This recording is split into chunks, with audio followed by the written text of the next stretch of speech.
अज़ान अली टीवी के मोअज़्ज़ज़ दोस्तों, मैं हूं नदीम मुगल और आप तमाम देखने और सुनने वालों को अस्सलाम वालेकुम। दोस्तों, आपने आज तक चंगेज़ खान और हलाकू खान की खून रेजियाँ और बर्बरियत के लातदाद किस्से सुन रखे होंगे। इसके अलावा हिटलर, तैमूर और दीगर कई फताहीन को दुनिया अपनी सफाकियत और इंसानियत के कत्ले आम की वजह से याद करती है। लेकिन आज हम एक ऐसी खतून की कहानी पेश करने जा रहे हैं जो अपनी बेरहमी और कातलाना सफात में इन बड़े बड़े जर्नैलों से किसी सूरत कम न थी। ये औरत सैकड़ों हजारों नहीं बल्कि लाखों अफराद के कत्ल की तनहा जिम्मेदार हैं। तो चलिए इस सस्पेंस को ख़त्म करते हुए अपनी कहानी का आगाज़ करते हैं। लेकिन उससे पहले चैनल पर नए आने वाले दोस्तों से गुजारिश है वो यूट्यूब के इस मुनफरिद चैनल को सब्सक्राइब करते हुए साथ मौजूद घंटी के बटन को दबाकर ऑल नोटिफिकेशन ऑन कर लें, ताकि हमारी हर नई आने वाली वीडियो का नोटिफिकेशन आप दोस्तों तक बआसानी पहुंच सके। दोस्तों, ये उस जमाने की बात है जब यूरोप में प्रोटेस्टेंट मजहब आहिस्ता आहिस्ता तरक्की पा रहा था और लोग कैथोलिक मजहब से मुतनफर होकर इसकी तरफ खिंचे चले जा रहे थे। नाजरीन, आपकी इतला के लिए अर्ज करते चलें, जिस तरह हम मुसलमानों में दो ग्रोह शिया और सुन्नी मौजूद हैं, इसी तरह ईसाईयत में भी दो बड़े फिरके कैथोलिक और प्रोटेस्टेंट में तकसीम है। कैथोलिक एक कदामत पसंद और रवायत पर सख्ती से अमल करने वाली जमात है, जबकि प्रोटेस्टेंट आज़ाद ख्याल लोगों का फिरका है। ये 1572 ईस्वी का किस्सा है कि जब यूरोप के तमाम ममालिक में इस जदीद मसलक यानी प्रोटेस्टेंट की अशात हो रही थी, लेकिन फ्रांस की सरजमीन इसके लिए ज्यादा मौजू साबित हुई और वहां इसने बहुत जल्दी बहुत बड़ी जमात पैदा कर ली। लेकिन अब भी बड़े बड़े अमरा कैथोलिक मजहब पर कायम थे। शाह फ्रांस हेनरी सानी का इंतकाल हो चुका था और इसके बाद रियासत की बागदौड़ इसके कम उम्र बेटे चार्ल्स के हाथों में आई थी। लेकिन इस हुकूमत की असल फरमारवा फ्रांस की मलका और चार्ल्स की मां कैथरीन थी। इसने अपने बेटे को तरह तरह की शराबों और अयाशों में मुब्तला कर दिया था और खुद रियासत के सियाह सफेद की मालिक बन बैठी थी। ऐसे में प्रोटेस्टेंट मजहब वहां गैर मामूली तरक्की कर रहा था और बड़े बड़े सरदार इसको इख्तियार कर चुके थे। हमा वक्त एक तसादम की सूरत हाल बनी रहती थी। अव्वल तो मलका कैथरीन खुद कैथोलिक मजहब में कायम थी और दूसरा यह कि कैथोलिक का सबसे बड़ा हामी डेविड डी गाइज मलका के निहायत करीबी साथियों में शामिल था। इस शख्स ने मलका के दिल में ऐसी आतिश इंतकाम भड़काई कि वो हर वक्त प्रोटेस्टेंट की मुखालफत में बेचैन रहने लगी। मसला ये था कि अब प्रोटेस्टेंट फिरके के लोगों की आबादी भी काफी हद तक बढ़ चुकी थी। दूसरी तरफ कोलोनी और डी कुंडा जैसे साहब इक़्तिदार अमरा भी इसमें शामिल थे, इसलिए वो खुल्लम खुल्ला मुखालफत भी ना कर सकती थी। चेहरे पर मसनूई मुस्कुराहट सजाए अंगारों पर लौटती रहती और हर वक्त इस फिक्र में गर्क रहती कि किस तरह इन काफरों से अपने मुल्क को पाक कर दे।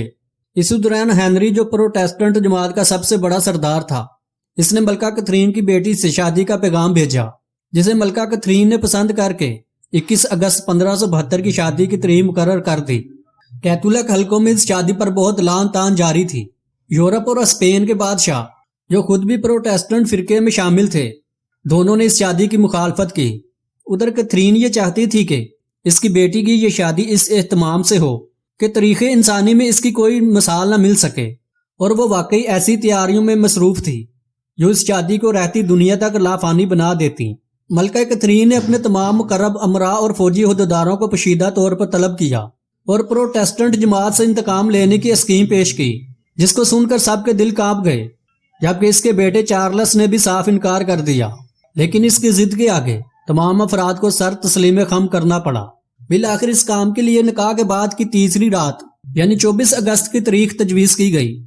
23 अगस्त से ही कैथरीन के साथियों ने काम करना शुरू कर दिया। उन्होंने शहर के इन तमाम मकानात पर जिनमें प्रोटेस्टेंट रहते थे मखसूस निशानात बना दिए, ताकि कैथोलिक जमात के मकानात नुमाया तौर पर पहचान लिए जाएं।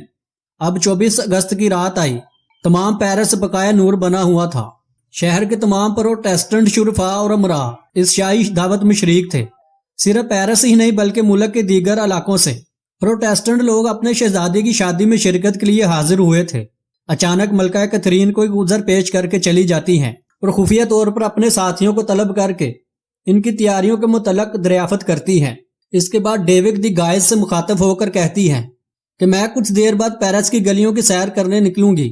मैं चाहती हूँ कि मेरी ये चहलकदमी इतने खून में हो कि कम अज कम मेरे घुटने इस खून में गर्क हो जाएं। और फिर मुस्कुराती हुई वापस महल में आ जाती हैं। तकरीबन आधी रात के वक्त जब ये महफिल रक्सो सरूर के रूज पर होती है कि फौरन गिरजों से नकूस की आवाज बुलंद होती है اس آواز کے ساتھ ہی کترین کے درندے بے لگام ہو کر قتل عام شروع کر دیتے ہیں۔ شادی میں شریک ہونے والے تمام پروٹیسٹنٹ امراء قید کر لیے جاتے ہیں اور اب باری باری ان کے سر کاٹ کر پھینکے جاتے ہیں۔ ٹھیک اسی وقت جب قصر شاہی میں یہ خونی کھیل کھیلا جا رہا تھا، شہر کے ہر گوشے سے آگ کے شعلے بلند ہو رہے تھے۔ کیتھولک جماعت پروٹیسٹنٹ کے قتل عام میں مصروف تھی۔ نہ بچے کی تمیز تھی، نہ عورت کی، نہ بیمار پر رحم تھا، نہ ضعیف پر۔ معصوم بچوں کو ماؤں کی گود سے چھین چھین کر آگ میں ڈالا جا رہا تھا۔ حسین عورتوں کو برہنہ کر کے ان کا جسم نیزوں سے چھلنی کیا جا رہا تھا۔ اور پھر ملکہ کترین شاہی دستے کے ہمراہ مسکراتی ہوئی محل سے باہر نکلی تاکہ لاشوں کو تڑپتا اور مکانوں کو جلتا ہوا دیکھ کر مسرور ہو۔ وہ آہستہ آہستہ چلی جا رہی تھی کہ اسے ایک لاش سے ٹھوکر لگی اور اس کے گھٹنے خون آلودہ ہو گئے۔ یہ تھوڑی دیر رکی، اس لاش کو ایک ٹھوکر رسید کی اور پھر چل پڑی۔ حاضرین محترم، مورخین لکھتے ہیں کہ وہ چلتی جاتی اور لوگوں کے کٹے ہوئے لاشیں دیکھ کر بے اختیار ہنستی جاتی۔ یہ تمام رات اس نے ایسے ہی پیرس شہر میں گھومتے اور اپنے فتح پر خوشیاں مناتے گزار دی۔ یہ قتل عام صرف پیرس ہی میں محدود نہ رہا، بلکہ تمام فرانس میں پروٹیسٹنٹ فرقے کا یہی حال کیا گیا۔